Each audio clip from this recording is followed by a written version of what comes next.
నేను ఆగవద్దని మాట్లాడితే పోతూనే ఉంటుందని అందరూ అనుకుంటారు. అయితే ఈరోజు మన వికారాబాద్ జిల్లాలో యువజన కాంగ్రెస్ ఈరోజు ఎగ్జిక్యూటివ్ మీటింగ్ ఏర్పాటు చేసినందుకు ముఖ్యంగా నిజంగా చాలా సంతోషం. అదేవిధంగా వేదిక మీద ఉన్నటువంటి మన రాష్ట్ర అధ్యక్షులు జక్కని శివచరణ్ రెడ్డి గారు, అదేవిధంగా రాష్ట్ర ఇన్ఛార్జులు, నేషనల్ సెక్రటరీలు, జిల్లా అధ్యక్షులు సతీష్ అన్న గారు, పరిగి కాన్ఫరెన్స్ ప్రెసిడెంట్ జగనన్న గారు, రామకృష్ణ అన్న గారు, అదేవిధంగా సంతోష్ అన్న గారు, వేదిక మీద ఉన్నటువంటి వేదిక కింద ఉన్నటువంటి నా యువజన కాంగ్రెస్ కుటుంబ సభ్యులు అందరూ కూడా పేరు పేరున నమస్కారాలు తెలియజేస్తా ఉన్నాం. ఒక్కసారి అన్న దయచేసి యూత్ కాంగ్రెస్ జిందాబాద్ కొట్టండి. మరొక్కసారి మన ఆవేశం, మన బాధ పిడికిలు బిగించి youth Congress youth Congress youth Congress. మరి మనం ముఖ్యంగా కాంగ్రెస్ పార్టీ అధికారంలో లేనప్పుడు ముఖ్యంగా మా విషయం నుంచి కొంచెం చిన్నగా స్టార్ట్ చేసి కన్క్లూజన్ ఇస్తాను. కాంగ్రెస్ పార్టీ కోసం అంతకుముందు విద్యార్థి రంగం నుంచే ప్రారంభం చేయడం జరిగింది కదా. అప్పటి నుంచి కూడా తెలంగాణ రాష్ట్రంలో ఖచ్చితంగా తెలంగాణ మనం ఏర్పాటు చేసుకోవాలి, మనకు రాష్ట్రం ఏర్పాటు చేయాలనే విధంగా అందులో కూడా ఉద్యమంలో కూడా ఎంతో పాలు పంచుకొని ఆ స్థాయి నుంచి పాఠశాల కళాశాల నుంచి కూడా పోరాటాల్లో భాగంగా మమేకమై ఈరోజు కొట్లాడడం జరిగింది.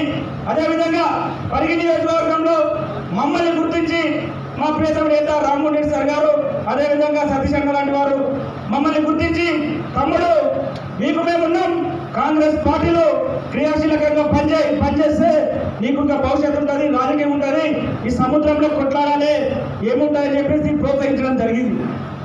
మరి కాంగ్రెస్ పార్టీలో వచ్చిన తర్వాత మనం అనుకున్నాం చిన్నగా కేసీఆర్ తెలంగాణ రాష్ట్రం వస్తే బంగారు భవిష్యత్తు వస్తుంది అనుకున్నాము, నిధులు నియామకాలు వస్తాయి అనుకున్నాం. మరి ఎక్కడ కూడా సహకారం కాలే, అవునా కదా? 10 సంవత్సరాలు అయింది ఇచ్చిన కాంగ్రెస్ పార్టీనే ఈరోజు తుంగలొట్టుకే విధంగా కేసీఆర్ ఎంత పోగొడుకు పోయాడు.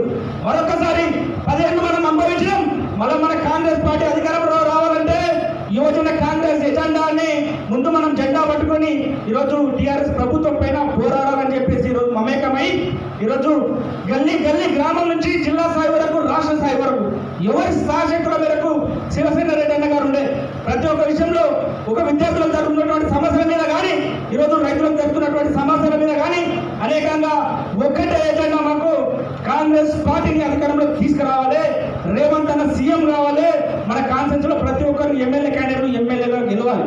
ఆ ఒక నినాదంతో మన జరుగుతున్న తెలంగాణ రాష్ట్రానికి జరుగుతున్న అన్యాయం, మనం కలవాలన్న కలలు ఈరోజు తెలంగాణ రాష్ట్రంలో కాంగ్రెస్ పార్టీ అధికారంలోకి వస్తేనే నిజమైన భవిష్యత్తు ఉంటుందని చెప్పేసి ఈరోజు కాంగ్రెస్ పార్టీ కోసం మనం నిరంతరం కొట్లాడడం జరిగింది. మన నిజంగా చాలా సంతోషం. 100 కొద్ది కేసులు పెట్టుకున్నాం. ఈరోజు తెలంగాణ రాష్ట్రంలోనే నెంబర్ 1 వికారాబాద్ జిల్లా నుంచి పోరాటాల గడ్డగా ఈరోజు వికారాబాద్ జిల్లా నిలిచింది. మరి ఈ వికారాబాద్ జిల్లా నుంచి కాంగ్రెస్ పార్టీని కూడా మనం మమేకం చేసి ఈరోజు ఎక్కడ ఉన్న ప్రతి పరిగి ఎమ్మెల్యే మహేశ్వరుడు కూడా ప్రతి ఒక్క విషయంలో ఉన్న క్రియాశీలకంగా ఉన్నటువంటి సమస్యల మీద ప్రతి ఒక్కరు కూడా నిలదీసి ప్రశ్నించి మమ్మల్ని అనవదొక్కి కేసులు పెడతాం, మిమ్మల్ని కొడతాం, అదే ఉన్నటువంటి మహేష్ రెడ్డి కానీ వాళ్ళ తమ్ముడు కానీ నేరుగా ఫోన్లు చేసి మా గ్రామంలో ఉన్నటువంటి నాయకులతోటి మిమ్మల్ని తొక్కుతాం, మిమ్మల్ని చంపుతాం అంటే కూడా మాకు ఆశలు లేవు, మమ్మల్ని తొక్కడానికి మాకు సంపాదన లేదు, ఒక్కడే ఎజెండా కాంగ్రెస్ పార్టీ నమ్ముకున్నాం, యూత్ కాంగ్రెస్ ఎజెండాగా ఈరోజు మిమ్మల్ని దించి మా కాంగ్రెస్ పార్టీని అధికారంలో తీసుకొస్తామనే విధంగా పేగులు తెగిపడ్డా ఈరోజు మా తోటి కొంతమందిని అనేక కేసులు బనాయించి కొన్ని యాక్సిడెంట్ రూపంలో పరిగలో కూడా కొంచెం చనిపోయారు.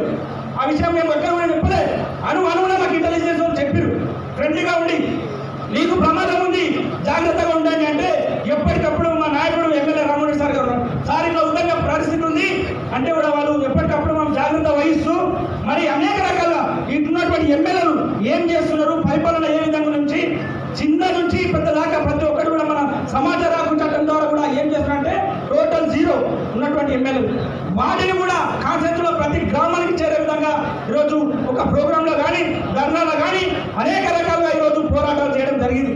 మరి పరిగి నియోజకవర్గంలో కానీ వికారాబాద్ జిల్లాలో కానీ సతీష్ అన్నతో ఎప్పటికీ టచ్లో ఉంటూ మా జగనన్న వాళ్ళు రామన్న వాళ్ళు నిజంగా చాలా సంతోషం. ఎందుకోసం ఈ మాట చెప్తున్నామంటే మా సాయశక్తిలో ఉన్నట్టు వరకు మీకు ఏం చేసిన తమ్ముడు నువ్వు చేయి, ఏమన్నా చేయి, మన కాంగ్రెస్ పార్టీ అధికారంలోకి రావాలి. ఆ రావడానికి కోసం నువ్వు ఏం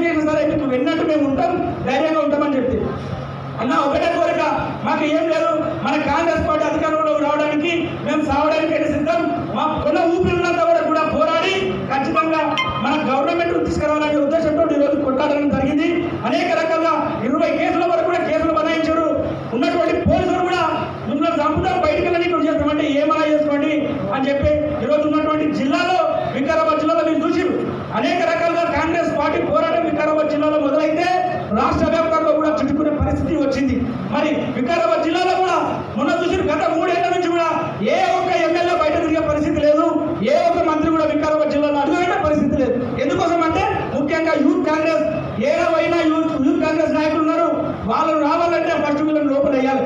వాళ్ళు కనీసం హైదరాబాద్ నుంచి పరిగి వికారాబాద్ వచ్చి పోవాలంటే యూత్ కాంగ్రెస్ నాయకులు అందరూ పోలీస్ స్టేషన్లో బందీ కావాలి.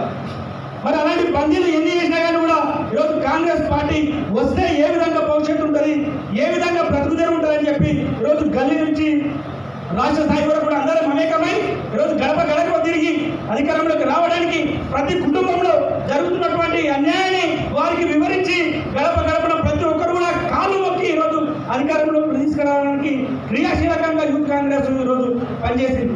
మన యూత్ కాంగ్రెస్ పనిచేసిన నాయకులు ఎందుకోసం? మన సమాజం కోసం, మన ప్రభుత్వం కోసం, మన పార్టీ కోసం, మన కోసం అనుకున్నాం. సరే ఈరోజు రాకపోవచ్చు, రేపు భవిష్యత్ తరాలకైనా యూత్ కాంగ్రెస్ జెండాను, కాంగ్రెస్ పార్టీ జెండాను నమ్ముకుంటే ఏదో ఒక రోజు మనకు న్యాయం జరగకపోతుందా అని చెప్పేసి మనం కలలు అన్నాం. మరి ఆ కళలు కూడా జరుగుతున్నాయి. ముఖ్యంగా నిజంగా ఫస్ట్ ఆఫ్ ఆల్ సంతోషం ఏంటంటే మనం ప్రభుత్వంలో లేకముందు ఇంతకంటే ఘోరంగా బయట తిరిగే పరిస్థితి లేదు. ఇట్లా వేదిక